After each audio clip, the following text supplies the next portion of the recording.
Hello traders. तो कल video नहीं आया बिकॉज मार्केट साइडवेज था, तो कोई यूपीआई लेवल मिल नहीं रहे थे।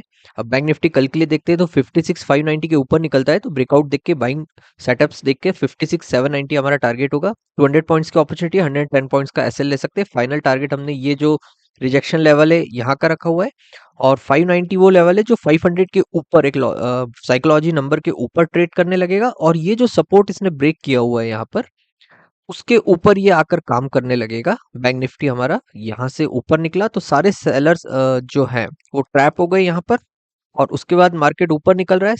यहाँ पर आने के बाद वो और शॉर्टिंग करके नीचे लेकर जा सकते हैं इसको, बट यहाँ अगर इसने संभाल लिया तो वो उन सेलर्स को जो यहाँ पर शॉर्ट करेंगे और नीचे लेकर आएंगे उनको भी ट्रैप करके ये ऊपर की तरफ जा सकता है। तो ये थिंकिंग के साथ बाइंग सेटअप रखा हुआ है हमने। शॉर्टिंग के लिए 56,430 यूपीआई लेवल निकल के आ रहा है। इसको अगर ब्रेकडाउन मिलता है तो 5600 हमारा टारगेट होगा। 330 पॉइंट्स की अपॉर्चुनिटी है, 140 पॉइंट्स के आसपास एसएल ले सकते हैं। रीजन इसके सिंपल है कि अभी इसने हम लोग यहाँ से अगर फिबो लगा के देखते हैं बॉटम से टॉप का, तो यहाँ पर 38% के नीचे ये ट्रेडिंग कर रहा है यहाँ पर। और अगर इसके बाद अगर ये नीचे निकलता है तो फिर इसका 618 लेवल इसका अच्छा सपोर्ट आएगा। बीच में 50% पर कोई खास सपोर्ट नहीं है, सिर्फ ये ग्रीन कैंडल है जो एकदम स्ट्रेट ऊपर गई है, तो यहाँ पर कोई सपोर्ट है नहीं। तो फाइनल सपोर्ट हमें 5600 पर मिल रहा है। 330 पॉइंट्स की अपॉर्चुनिटी है। एक थोड़ा सा ये एंगल इशू कर सकता है, यहाँ से अगर हम बना रहे हैं तो ये सपोर्ट सपोर्ट सपोर्ट, ऐसा यहाँ से सपोर्ट ऊपर गया, नीचे सपोर्ट लिया, ऐसा करके यहाँ से फाइनल ऊपर जा सकता है। तो यहाँ एक ये इश्यू कर सकता है। यहाँ पर हम इस लेवल के आसपास शायद फिबो का 50% भी आ जाएगा अराउंड। यस, ये 50%, तो 56,300 के आसपास ये थोड़ा सा इश्यू कर सकता है। 56,300 यहाँ से बाउंस बैक करके ऊपर निकल सकता है ये। तो ये थोड़ा सा हमको एक देखना पड़ेगा। अब निफ्टी डिस्कस करते हैं। निफ्टी में यहाँ क्लियर सपोर्ट है।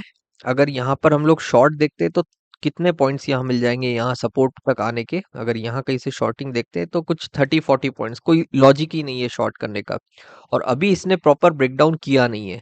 अब प्रॉब्लम ये है कि ये अभी मैं लेवल दे दूं इसके नीचे के तो ये थोड़ा सा ब्रेकडाउन करेगा और ऊपर की तरफ जंप कर जाएगा। तो इस केस में अगर हम लोग यूपीआई लेवल निकालते भी हैं तो यहाँ पर शॉर्टिंग सेटअप्स देखना बहुत जरूरी है। नीचे आया ऊपर गया, नीचे आया ऊपर गया, ऐसे करके फिर ब्रेकडाउन यहाँ पर हमको मिलेगा। प्रॉपर वॉल्यूम्स हो, प्रॉपर सेटअप्स हो, तो ही हम शॉर्ट कर सकते हैं। और कहाँ तक पहुंच सकते हैं? इस लेवल तक।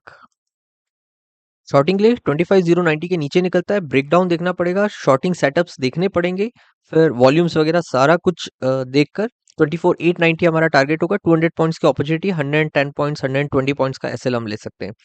थोड़ा सा रिस्की है बिकॉज ये यहाँ पर ट्रैप कर देगा। हर किसी को दिख रहा है कि यहाँ पर सपोर्ट लिया हुआ है इसने, एक बार, दो बार, तीन बार, और उसके बाद ये नीचे आ रहा है तो थोड़ा सा ब्रेक करने के बाद तुरंत ऊपर जा सकता है। तो हमें क्या देखना होगा? शॉर्टिंग सेटअप्स बन रहे हैं नीचे इस एरिया में तो ही हम लोग टारगेट फिर 24,890 का रख सकते हैं।